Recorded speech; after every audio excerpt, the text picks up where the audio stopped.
शमीपत्र कौन थी? किसी को पता है? शमी कौन थी? शमी वो थी जिसका विवाह धौम्य ऋषि के पुत्र मंदार के साथ हुआ था। और अब ऋषि की पुत्री शमी जो बहुत सुंदर थी और भगवान शंकर की बहुत आराधना करती थी। किसकी आराधना करती थी? जोर से बोलो। भगवान शंकर की आराधना। और भगवान शंकर की बहुत आराधना करती थी, भगवान शंकर का बहुत पूजन करती थी। और मंदार भी भगवान शंकर का खूब पूजन करता था।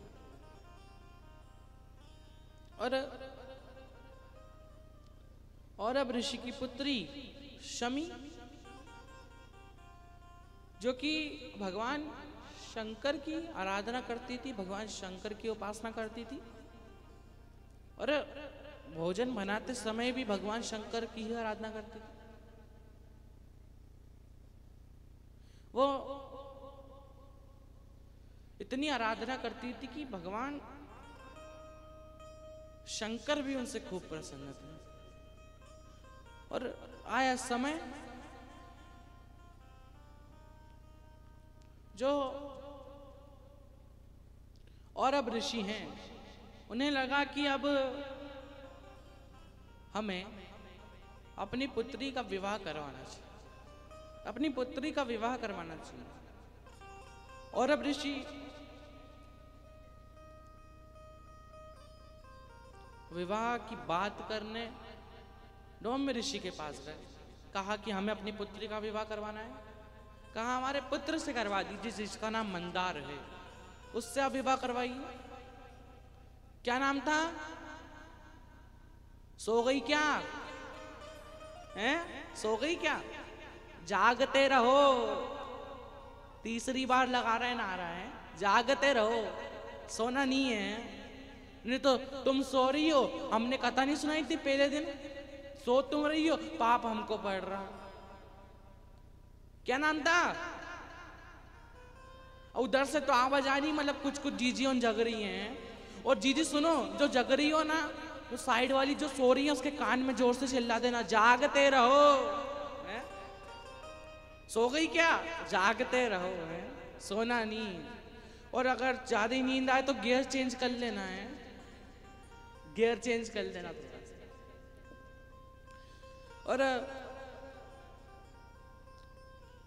और अब ऋषि धौम्य ऋषि के पास गए कि हमें अपनी पुत्री का विवाह करवाना है। अब धौम्य ऋषि ने कहा ठीक है, मेरे पुत्र जिसका नाम मंदार है, जो कि शौनक बाबा के आश्रम में विद्या अध्ययन कर रहा है, शौनक बाबा के आश्रम में विद्या अध्ययन कर रहा है, आप उससे करवा दीजिए। और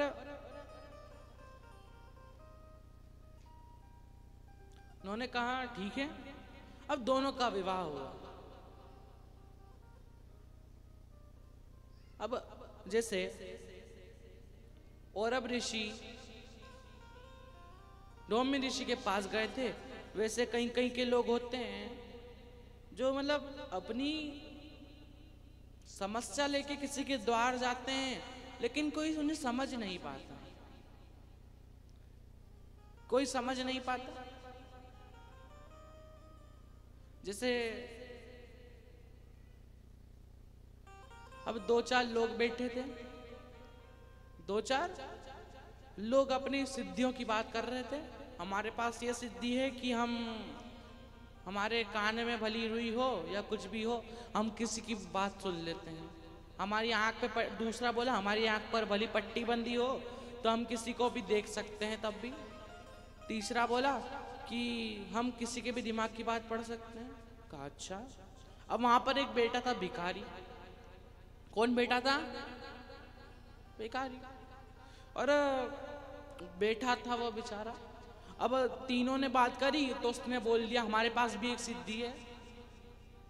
अब तीनों ने पूछा क्या तुम्हारे पास क्या सिद्धि है? कहा मेरे पास यह सिद्धि है कि मैं तो सबको देख लेता हूं लेकिन मुझे कोई नहीं देख पाता है। मैं तो सबको रोज देखता हूं, मैं सबको रोज समझता हूं लेकिन मुझे कोई नहीं समझ पाता। यही मेरी सिद्धि है। कोई समझ नहीं पाता। जैसे कि एक थे एक एक कथावाचक जो कि काशी से अपनी